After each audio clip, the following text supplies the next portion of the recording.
ya mwakwa ba ha ye bedroom health tips na ye de browi wona ni en sha se adwada ne de wa follow ahua de ebi a wo ne ne de di kan ya wo hwe ye ti ya hye no so se adwada de kosi fiada efie nya odokota ba ko na omo atwiti omo di nkomo afa topic bi ho na ye endpoint homeopathic clinic nso won muti ne yedi sa nkomo yi ti me so ye akoho na ne wo mu ni nsa wo so eye clinic bowura mu ne kwa dokotafo anesefo ho wadaje ene bre maye tu ko hormo mehwe kama ama ho ato Dr. Peninso phone no number no ane dia friend bibia na dwode se de eja wa mo ada no so eja na manada na mom working hours no mo de ofre no a obejo so o mese wo call so a obejo so ne number wo screen no as a friend no ne nkasa na yenwie ye nkomo na wotwe mu halitosis dog ye na se ne mo akwa ba ene ye hwe bede na me ankasa mahu se manumu wonka na treatment nso yo meda se ye di nkomo na wotwe nyina aka se enumka no ya na enye nyina na firi wo se obu a na firi wo yam ebu a na firi wo tirim ebu a na firi wo harawam ebu a na firi wo kidney na ahya se ese na de ba obu ho a na firi wo liver no ahya se ese no ene de saade no de eba obi su wo ho a na aduane de bia wodidi a na wo kesu no ene de ba ya sa so adi nkomo so afa ho se ebeba mpem bebre no a wo ho no wanum taye dry wo ho na de bia wo hini mu firi nsuo wo tanya kata you very careful so nkonkonya ana wodidi a de bia na aduane ne boba obo wo kesu eno so you very careful say wo ntimi nkonya wo ho na wo hini mu efiri moja you very careful say ade efense halitosis wunya ana wo ho ta yi flames wodidi kra wo yi flames ana obi ho na wo minimu ye wo ya wo minimu hyehyew ana sa wo minimu de bia wo minimu kekaw na obi ho na wo kwan ni tirim you very careful wo ho na wasum ekekaw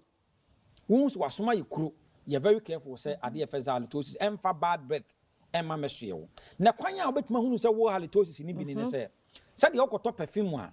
ultimi de perfume ni bi gu wonsa aha na why ni say ya wo a na de aben ohwene ohun ya no ase perfume de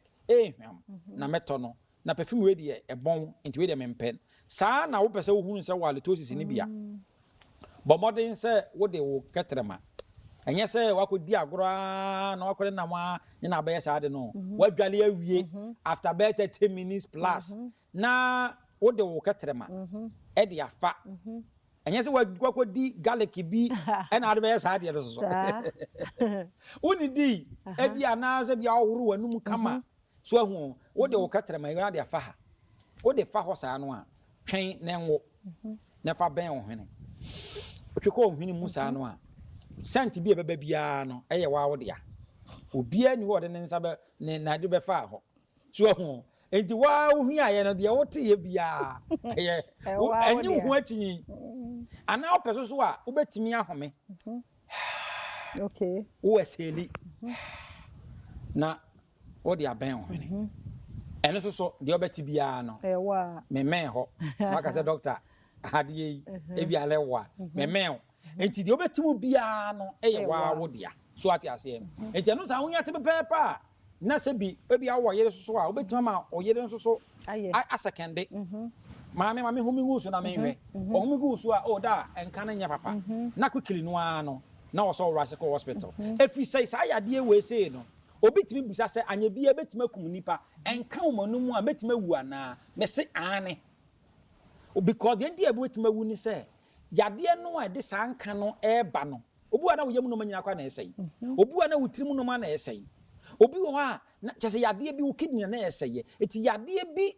de saa de ade nka bone ne bae na saa yade ne betima ku na end point will be part clinic oba ye be ye check ehunu ade kro de saa yade no de nka bone no eba de ehunu pepepa ni yatimi ayede ye tu saa yade na se firi wa no a saa nka bone no ebejai yade bi ha obi a say ye stroke say ye prostate say ye numukan ne hawo ana sexual weakness ana wo ne hawa free number iso na ye ninkomo endpoint bi okuma say takrade anaje queen of peace spente shell signboard tema committee 22 techiman hensha ye will be so aziama fa number no 0244 86 70 68 0244 86 70 68 yada say Dr. Duboate na yete den kwano uhia no ba bia dana se na oboye mpa cheche ye niema bi eni so gwa pomodin FM frɛ no de aka ho asem enye no ba wa tenka sa wedie no bibi nko yaw frɛ na obeje oso yada so mre no wada age team no nso meda mo ase medi afia amankwa tamaklo next week sem kwane ahoden ho a yede foforo beba yada ase